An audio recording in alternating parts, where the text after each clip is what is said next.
Hello everyone, मी वैशाली स्वयंपाकघरमध्ये तुमचं सर्वांचं खूप खूप खूप मनापासून स्वागत आहे।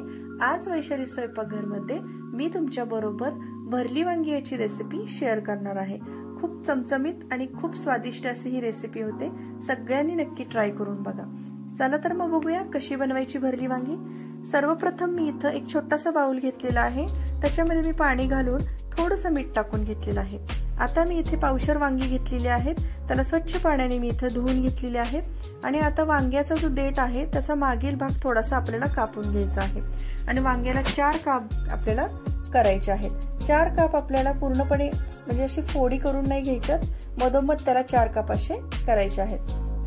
आपल्याला सर्व वांगी पाण्यामध्ये सोडून द्यायचे आहेत। इथे मी मसाला करण्यासाठी 1 वाटी शेंगदाणे, थोडेसे धने आणि थोडंसं खोबरं घेतलेलं आहे आणि फोडणीसाठी कांदा, टोमॅटो आणि कोथिंबीर घेतलेली आहे आणि थोडासा मी इथे लसूण सुद्धा घेतलेला आहे। आता मी इथे मिक्सरच्या भांड्यामध्ये सगळ्यात आधी लसूण, खोबरं आणि शेंगदाणे बारीक करून घेणार आहे आणि त्यानंतर मी याच्यामध्ये मसाले ऍड करणार आहे। इथे मी थोडासा गोडा मसाला, थोडासा लाल तिखट आणि थोडंसं काळं तिखट आणि हळद आणि मीठ याच्यामध्ये मी टाकलेलं आहे।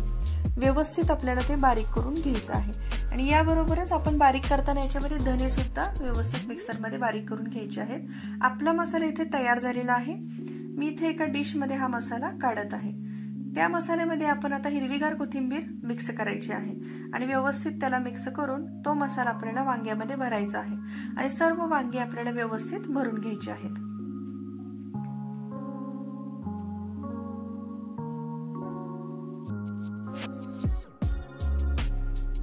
आपली सगळी वांगी इथे आता भरून झालेली आहेत। आता इथे आपण फोडणीची तयारी करूया। सगळ्यात आधी मी इथे गॅस ऑन केलेला आहे, त्यावरती मी कढई ठेवून ती तापवण्यासाठी ठेवलेली आहे। त्यामध्ये आपल्याला 1 पळी तेल घालायचं आहे।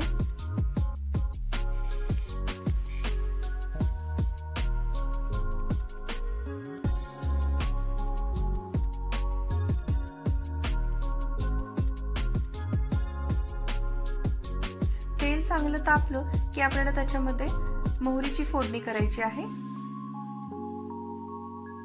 अर्धा चमचा मी इथे मोहरी घातलेली आहे। मोहरी चांगली तडतडली की त्याच्यामध्ये मी जिरे घालणार आहे। आता याच्यामध्ये मी चिरलेला कांदा घालत आहे। 1 कांदा मी इथे घेतलेला आहे। कांदा चांगला फ्राय झाला की त्याच्यामध्ये मी इथे हळद आणि थोडंसं काळं तिखट घालत आहे। अगदी थोडं घालायचंय, कारण की आपल्याला आता वांगी त्याच्यावरती सोडून घ्यायची आहेत त्यासाठी, आणि व्यवस्थित तेलावरती आपल्याला ही वांगे परतून घ्यायची आहेत। वांग्याचा कलर चेंज होईपर्यंत आपल्याला ती तेलावरती परतून घ्यायची आहे। इथे थोडंसं मी चिमूटभर हिंग टाकलेला आहे आणि आता तेलावरती परतत असताना झाकण ठेवून द्यायचं आहे। मीडियम गॅस करायचा आहे। वांगी व्यवस्थित परतून घ्यायची आहेत। तुम्ही बघू शकता मी कसं परतून घेतले आहेत व्यवस्थित। याच्यामध्ये मी टोमॅटो टाकलेला आहे। मोठे मोठे टोमॅटोचे मी इथे काप करून टाकलेले आहेत आणि उरलेला सर्व मसाला मी याच्यामध्ये ऍड केलेला आहे। आता व्यवस्थित मसाला आणि वांगी आपल्याला तेलावरती परतून घ्यायची आहेत।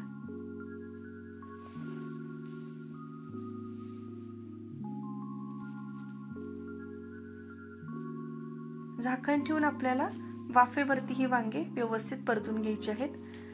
मसाला छान फ्राय झालेला आहे। आता आपल्याला याच्यामध्ये पाणी ऍड करायचं आहे। पाणी ऍड करत असताना सगळं पाणी एकदम नाही ओतायचंय, थोडं थोडं थोडं आपल्याला याच्यामध्ये पाणी ऍड करायचं आहे, कारण जास्त पाणी एकदम टाकल्यामुळे वांग्याची पूर्णपणे चव जाते।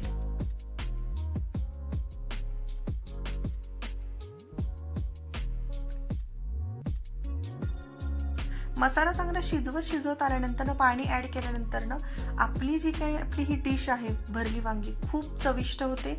एकदम पाणी ऍड केल्यानंतर अशी वेगळीच अशी ही वांगी लागतात, म्हणजे चवीला एकदम अशी चमचमीत अशी लागत नाही। चमचमीत होण्यासाठी आपल्याला ही ट्रिक वापरायची आहे। थोडं थोडं करून पाणी ऍड करायचं आहे। तुम्हाला जर का पातळ याचा व्यवस्थित असा रस्सा करायचा असेल तर तुम्ही त्याच्यामध्ये एकदम पाणी ओतू शकता। आता तुम्ही बघू शकता मी वाफेवरती थोडं थोडं पाणी ऍड करून वांगी व्यवस्थित शिजून घेतलेली आहेत आणि चमचमीत अशी ही वांगी इथं तयार झालेली आहेत। इथे मी भाकरी पण करून घेतलेली आहे। ज्वारीची भाकरी मी तीळ लावून इथे केलेली आहे। आपली भरली वांगी आणि मस्तपैकी भाकरी इथे तयार झालेली आहे। आता इथे मी भरली वांगी सर्व करत आहे। तुम्ही बघू शकता किती छान चमचमीत अशी भरली वांगीची रेसिपी झालेली आहे। सर्वांनी ही भरली वांगी नक्की ट्राय करून बघा। तुम्हाला रेसिपी आवडल्यास लाईक, शेअर आणि सबस्क्राइब करा आणि कमेंट करून सांगा। चला तर मग भेटूया पुढच्या रेसिपीत। थँक्यू।